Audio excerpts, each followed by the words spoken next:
mahaifiyar Sumayya ta fitar da kai a matsayin mijin da Sumayya za ta aura.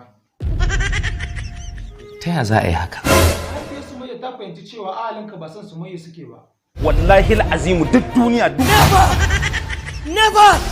Ba za yiwu ba! Oh, ka ji ai. President na ce aka murna.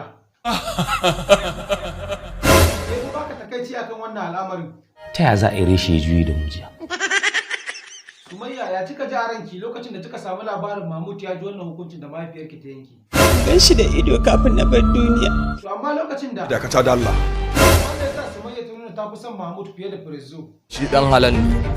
Sai ku baka takaici akan wannan abun. A ce yanzu Sumayya. No.